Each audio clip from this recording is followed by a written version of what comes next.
Hey everybody, welcome back to the Noggin Notes podcast. My name is Jake Wiskershin and I'm the host of this show. And if you don't know that by now, I'm guessing you probably haven't listened to the last 107 or so episodes that we've recorded. But in any event, welcome back, or welcome for the first time if you're new to listening to this show.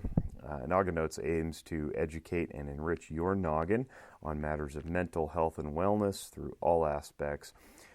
Today's show happens to be the concluding part of our series on domestic violence awareness. It is October in the United States. It's Domestic Violence Awareness Month. And so we have Angel Littlefield being interviewed. She's a clinical professional counselor intern, licensed in the state of Nevada, full scope of practice. She is an intern under me, and I am her supervisor. So we have lots of conversations about this stuff, but her chief time is spent working at Safe Embrace, and you guys have probably heard about Safe Embrace if you listened to the last couple of episodes. Safe Embrace is our local sexual and domestic violence resource center and safe house, and Angel works there doing clinical services. Couldn't be prouder of her. We're sponsored by Zephyr Wellness. That's where Angel works. In conjunction with Safe Embrace, Zephyr Wellness provides clinical services for that agency, and if you want to check out more, check out zephyrwellness.org. Also sponsoring the show is Audible. If you want, you can go and get your free 30-day trial by going to audibletrial.com/nogginnotes, and you can download a free audiobook with that 30-day trial. And it doesn't have to be a book. It could be news, some sort of article, entertainment of some kind. There's comedy. Their library is quite unmatched, and that's because they're powered by Amazon, and Amazon's a really expansive company that constantly seeks new content for its subscribers. audibletrial.com/nogginnotes. Help them out, help us out, help yourself out, feed your brain. Audiobooks are great. If you haven't heard me talk about it before, they're awesome. You can plug it in and listen virtually anywhere, especially if you have Bluetooth in your car or around the home or whatnot. audibletrial.com/nogginnotes, free 30-day trial, no commitment, cancel anytime inside the 30 days, and even keep your download.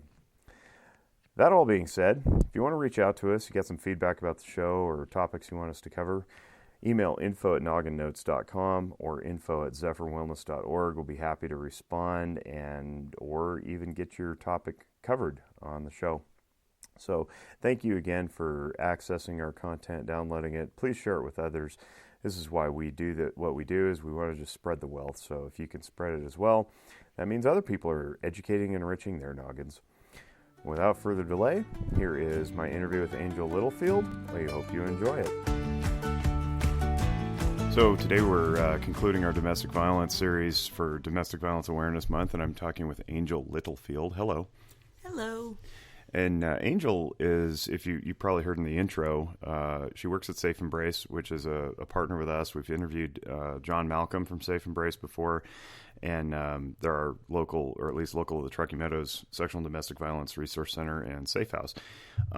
Angel is one of our clinicians. She's a licensed intern with the state of Nevada. She was a student completing her hours with Zephyr Wellness, and she's had a multitude of life experiences and careers, both full-time and false start and part-time. So I'm going to let her talk, but I'm hoping that we can shed some light on the idea that, to become a clinician, because there's a lot of people who listen to the show and they reach out through email or text message to me privately, and they're like, hey, I want to get in the mental health field. I mean, some of them are youth, some of them are adults, they're looking for second careers, but a lot of them, I think there's still a veil over a profession that seems very mysterious and out of reach, and it's not. And I like your story, but I also, in addition to hearing your story, which is very inspiring, I want to hear about the work that you do now in Safe Embrace, that you've done over the last year plus at Safe Embrace as a practicum student, and also your previous career with the state of Nevada, working with the severely mentally ill people who are, struggling to find resources and have lifetime histories of trauma and so forth. So I'm going to shut up because I've gotten like 8 hours of sleep across the last 2 days. I'm sitting back here crushing energy drinks like they're going out of style, and I'm going to let you talk. Where do I start? I don't know. What brought you into the field in the first place? Let's start there. What brought me into the field the first place was I actually originally decided to go to school for elementary education. And I got accepted to UNR. and I'm the first to go to college in my family. That would be the University of Nevada, Reno. We try to avoid acronyms and lingo on this show. Sorry. University of Nevada, Reno. I was the first to go to college, so I went away. I lived in the dorms, and I had lost my brother to a train accident the year before. And this was the first year that I didn't have family around. I wasn't able to go to his grave for the anniversary. That's awful. Yes. So I actually freaked out at the dorms.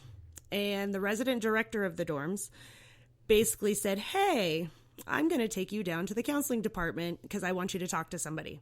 She's like, I can't make you continue to go, but I'm going to have you go at least once and check it out. So I started going and talking to somebody, and it literally changed my life. And then I changed my major because I loved it. And what was your major when you graduated? Psychology. My bachelor's is in psychology. And what did you do with that psychology degree? Oh, God.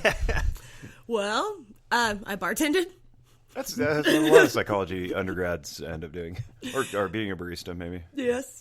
So I bartended, and then I started out doing psychosocial rehabilitation and basic skills training, which was basically teaching people how to, like, emotional regulation. So if they would start to freak out, a lot of times it was kids, teenagers, adults, it was all populations, and teaching them how to control those emotions, different ways of coping skills, and some for basic skills training, teaching them, okay, did you have a shower today? All right. So, and getting a schedule down so that they can learn how to take care of themselves. And for the listening audience, psychosocial rehabilitation, shortened to PSR, and basic skills training, shortened to BST. Those are services paid for by Medicaid. And most state Medicaids, as I understand it, pay for that. And I know they do in Nevada. Obviously, that's where we are. No other commercial insurance I know of pays for those skills or those rehabilitative services. And I think it's a shame because I also did PSR and BST work, which got me into the field. And I think it's some of the most effective interventions you can have. And I'm saying that as a licensed clinician who does talk therapy and trains other people to do it. We like to think of ourselves at the graduate level as like the be-all, end-all of like clinical interventions. Turns out not so much. Sometimes just being with somebody, loving on them without any real particular skill set is the most effective healing we can do. Mm-hmm. So that's what BST and PSR is. It's a thing that you go into the community and work with the individuals in their homes, and you're rehabilitating them with social skills and basic stuff like tying your shoes and putting food on the table. So you did the PSR and BST thing, and then what?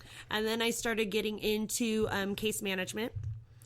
So I did psychiatric case management. So everybody that I worked with had been diagnosed with a severe mental illness. A lot of the clients that I worked with, there was a lot of schizophrenia, schizoaffective disorder, personality disorders, which really gave me the core of everything that I learned because I saw it every day. And then you notice how different people behave. You notice how to talk to people, honestly, which was actually a very good skill that I learned from bartending, but it did help in mental health. Yeah, absolutely. So there's a lot of customer service overlap. So if you happen to be in any of the customer service industries, whether it's retail or food service or otherwise, and you're thinking about a career in mental health, you probably already have the talent. I definitely use a lot of the skills that I learned in bartending and talking to people and reading people. If people are starting to get escalated, you have to de-escalate them, and you're de-escalating people who have been drinking. So it's complicated sometimes. And a little footnote on that, because we spend a lot of time in this program talking about emotional management, that kind of thing. In the brain, cognitively, you lose the ability to have reason and rationale when you drink because alcohol affects your frontal lobe. And I've also taught that the frontal lobe and the limbic system don't act simultaneously. So if one is high, the other is low. And if you're drinking and your cognition is impaired, the emotions come forward. They end up elevating, which is why you get a lot of fighting in bars and "I love you, man," because there's no frontal lobe to check that and keep it in place. So if you can negotiate with somebody who's got low frontal lobe function, you're doing pretty well for yourself. What got you into the graduate track to become a master's level clinician? I realized that I can't do anything that I wanted to do with a bachelor's degree. And then at the time, I was a single mother of one at the time, and I wanted to do more than bartending. I liked it for a while, but I did it for many, many years, and I was getting burnt out and wanted something different. Me too. In the first semester of grad school, I wanted to escape back into bartending because grad school is terrifying your first semester. Yes, it is. So, how help the listening audience understand? Because if you think, go to school, get your psychology degree, right, or a degree in social work, or a degree in human development, family studies, or whatever it is. Go to college, get your degree, get a career. What was unfulfilling about that type of work? Because it seems fulfilling, right? It definitely had parts that were fulfilling, but it was also frustrating because I would be working with people, like when I was doing case management. I was working with people that I knew needed more, and I wasn't able to provide that for them. And that was very frustrating. There was so much red tape there. It was hard to get people the resources that they needed, especially in Northern Nevada where we don't have a lot. We have some, but we don't have a lot. How do you wrestle with the notion that when you leap out of one pool and put yourself in the other, you just create a vacancy? Because that, in my ears, it's like, well, yeah, cool. You're now a clinician. You're a clinical professional counseling intern, but now they're down one case manager, right? Yes, which is hard, but at the same time, even as a clinician, now that I'm more rounded, I know the different resources. I know what's going on in the community. So if that was to come up, I'm like, hey, there's like Safe Embrace. Hey, you know what? You're struggling with this. There are these resources, and I'm aware of that. And I also know that there's always more case managers coming in. There's always more people with their, bachelor's degree that's like, hey, I need a job too. So it's almost like you're doing a disservice by keeping that position when you didn't really like it and wanted to do more. Yes.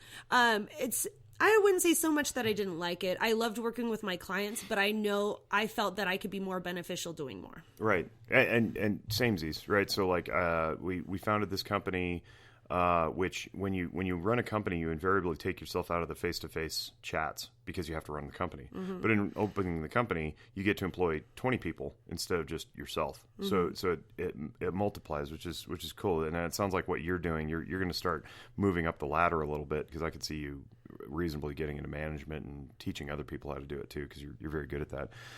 So if we shift gears a little bit, this is how you got into the field. The first thing that they do is they throw some coursework at you in grad school, and then they make you do some practice work, and we call that a practicum, or an academic internship, if you will. And during that phase, you worked at one agency, and then things kind of didn't work out super well, and then you came over here, and so you have some back and forth. But throughout your career experience, you've been exposed to a lot of trauma, just in general, right? Mm-hmm. So a lot of the folks you were working with in psychiatric case management have trauma histories. You worked at a place called the Solace Tree, which is specifically designed for kids who are recovering from loss of a loved one. Typically, kids, adolescents, and adults. I specifically work with adolescents. Right. Yeah. Mm-hmm. I should. Yeah. Kids and adolescents, I lump into one category, but they are, they are different.